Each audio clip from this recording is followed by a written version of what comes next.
Now we will discuss various properties of Poisson distribution. We already found the mathematical equation of Poisson distribution, that is P of x is equal to e raised to minus lambda, lambda raised to x by x factorial, x0, 1 to etc.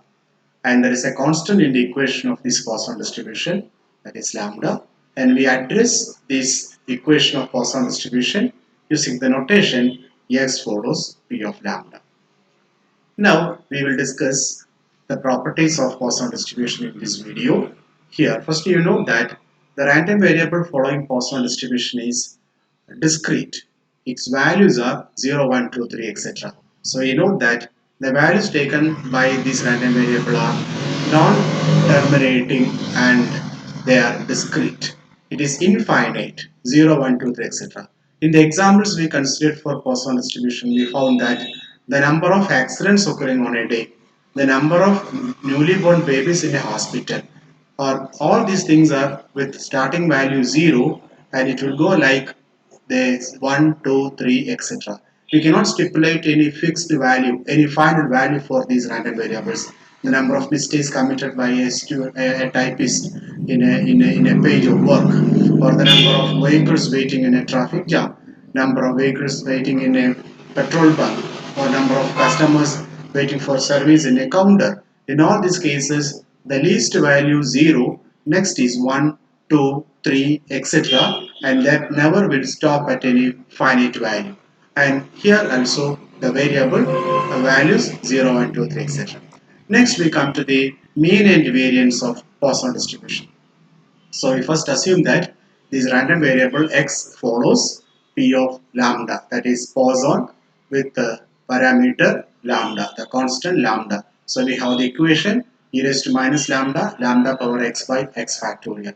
Now mean is given by e of x, expectation of x, and v variance is given by v of x. And we found in expectation and variance their equations. That is, the equation of expectation of x is summation of I is equal to 1 to n xi p of xi, or in short, it is the sum of products of values with respective probabilities. The values are xi's, that is x1, x2, etc. xn, the values of the variable, and pxi represents the probabilities at these values x1, x2, etc. xn.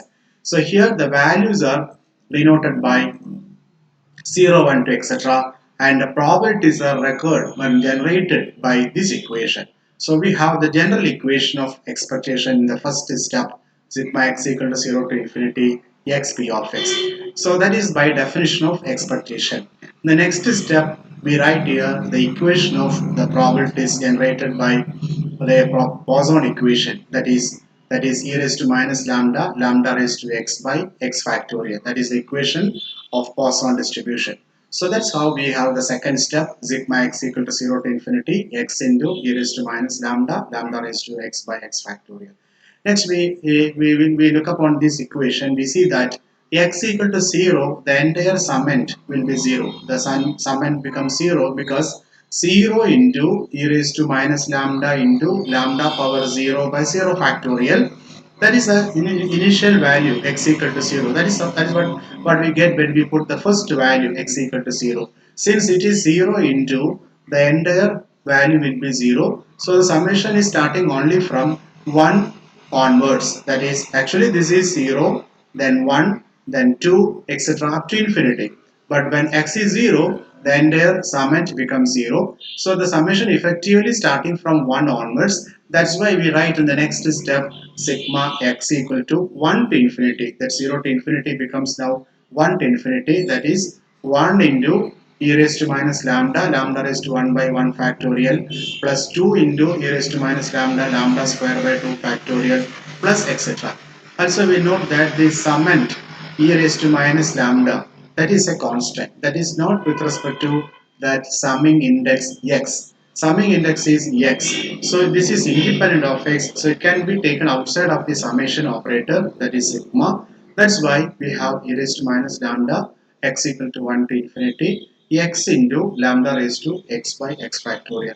Next we know that this x factorial means product of values or the numbers, all numbers from 1 to x, that is x factorial represents 1 into 2 into 3 into 4 into etc. It goes up to x. So x is the last term. So for example, we have 10 factorial as 10 into 9 into 8 into 7 into etc. The last will be 3, 2 and 1. Okay, so like that, if you write this is in the reverse order, that is 1, 2, 3, etc. x. So this is 1, 2, 3, etc. up to 10. So 10 factorial will close at 10. So the last but one will be 10 minus 1, that is x minus 1. You can see here this x and this x factor. Since this is a denominator, x factor is product of 1, 2, 3, etc. x. We can cancel the last term x in that x given in the numerator. So it will close at 1 in, it will close at x minus 1, that is the terms will be up to 1 into 2 into 3 into etc. x minus 1. So in the next step we cancel this x in x factorial, and so we have x minus 1 factorial. Apart from this, we take a lambda from lambda raised to x outside the summing operator. So in order to balance, we write a lambda raised to x minus 1. So if you take this lambda and lambda raised to x minus 1, they together will bring lambda raised to x. That's how the next step. Now when we put x1, 2, 3, etc. infinity in the summand, lambda raised to x minus 1 by x minus 1 factorial, we get it as 1 plus lambda by 1 factorial plus lambda square by 2 factorial plus etc. So in short, these terms inside the bracket is simply the expansion of e raised to lambda, because we have this exponential function here e raised to x is 1 plus x by 1 factorial x square by 2 factorial plus x cube by 3 factorial. This is a standard mathematical function. So here is e raised to x comes in the left side, and that is given in the right side as an expanded, infinite series, 1 plus x by 1 factorial plus x square by 2 factorial plus etc. Therefore, the terms here given in the bracket are very much identical to the terms of that expansion. So we can consider this entire series as simply the expansion of e raised to lambda. Therefore, we get e raised to minus lambda as before, lambda and as before. All the terms inside the bracket were taken as e raised to lambda. In short, this e raised to minus lambda and e raised to lambda will cancel each other, and that value will be lambda. So the mean of Poisson distribution is lambda. So next our plan is to determine e of x square. For finding e of x square, we take a diversion, that is e of x into x minus 1 plus x. You can see that this x into x minus 1 plus x, that is e of, then inside the bracket, if you open the inner bracket, it is x into x, which is x square, then minus x into 1, that is minus x, and plus x into plus this x, so plus x. So we can see that this minus x and plus x will cancel each other. In short, it will come to e of x square itself. So we find e of x square using this diversion, that is e of x into x minus 1 plus x. You may be asking why we take the diversion. Straight away we are not finding e of x square, because we cannot find e of x square using any mathematical function, any function competent to this substitution sigma x square p of x, as we did in e of x sigma x p of x. If you substitute e of x square as sigma x square p of x, that will not be reduced to a closed equation. That's why we get that's why we take a diversion to have finally, close to form for e of x square. So first we consider e of x into x minus 1. So that is in the left side. So as before, using the definition of expectation, it becomes sigma x equal to 0 to infinity x into x minus 1 into e raised to minus lambda lambda raised to x by x factorial. Here we make use of the same definition of expectation, that is e raised to x, e of x is equal to sigma I is equal to 1 to n xi p of xi, that is values into probabilities, the product sum is taken as expectation of x. So the same definition is considered in this equation of e of x into x minus 1. Again, when we look upon the values of x, we can see that 0 into 0 minus 1 into e raised to minus lambda, lambda raised to 0 by 0 factorial. Since it is starting in 0 into 0 minus 1, the entire summand will be 0, and likewise when x equal to 1, 1 minus 1. So it's again 0. So nothing happens with the first two values of the summation values, that is 0, 1 to etc. infinity. That's why we start the summation from 2 onwards, that is 2 to infinity. So 0 to infinity is same as summing 2 to infinity. Now again we take e raised to minus lambda outside the summing operator sigma, because that e raised to minus lambda doesn't have any x. It is independent of x, which is the summing index. So e raised to minus lambda sigma x equal to 2 to infinity x into x minus 1 into lambda raised to x by x factorial. As before, when we look upon this x factorial, it is product of numbers 1, 2, 3, etc. x. So the last is as before x, last but 1 is x minus 1, last but second will be x minus 2.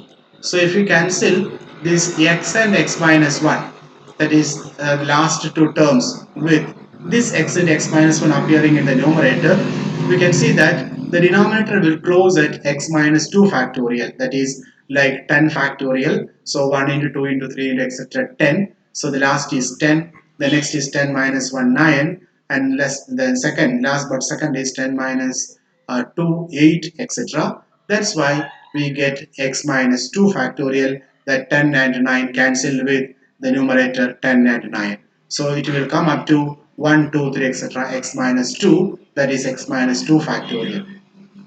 And here also we take lambda square, we separate lambda square from lambda raised to x, and therefore we write here lambda raised to x minus 2, so that the total power of lambda will be balanced. Lambda square into lambda raised to x minus 2 is lambda raised to x itself. So when we put values of x in the summand 1, 2, 3, no, not 1, 2, 3, 2, 3, 4, etc. First x equal to 2, lambda raised to 2 minus 2 by 2 minus 2 factorial, which is 1. Then next 3, lambda raised to 3 minus 2 by 3 minus 2 factorial, so it is lambda by 1 factorial, lambda square by 2 factorial, plus etc. Again you see that the terms inside the bracket, it's a unending series, it's an infinite series, and this series is one. The series is 1 plus lambda by 1 factorial plus lambda square by 2 factorial. The next will be lambda cube by 3 factorial. So it will progress like very similar to the expansion of e raised to x, like 1 plus x by 1 factorial, x square by 2 factorial plus x cube by 3 factorial plus etc. So therefore it is clear that this terms inside the bracket represents e raised to lambda. So it is e raised to minus lambda, lambda square into e raised to lambda, that is lambda square only because of the cancelling, e raised to minus lambda with e raised to lambda, that is e raised to 0 or 1. So in short, there remains only lambda square. So when we come back to that e of x square, it is the first part is lambda square, that is e of x into x minus 1. The second part is e of x, and which is lambda, we already found with the mean of Poisson distribution. In short, e of x square is lambda square plus lambda. So when we come to the equation of variance, it is v of x is equal to e of x square minus e of x whole square, which is lambda square plus lambda minus lambda square. This minus lambda square is that side of e of x whole square, and this side lambda square plus lambda. So lambda square plus lambda minus lambda square.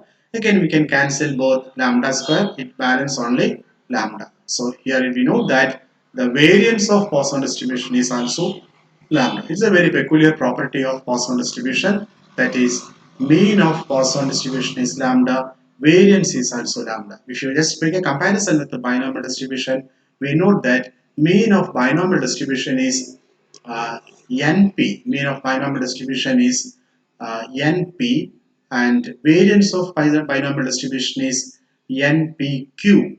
NPQ, and we noted that this NP is always greater than NPQ since Q is less than or equal to 1. For generalizing, in binomial distribution, mean is greater than variance, while in Poisson distribution, mean is equal to variance. That's about the mean and variance of Poisson distribution. Thank you.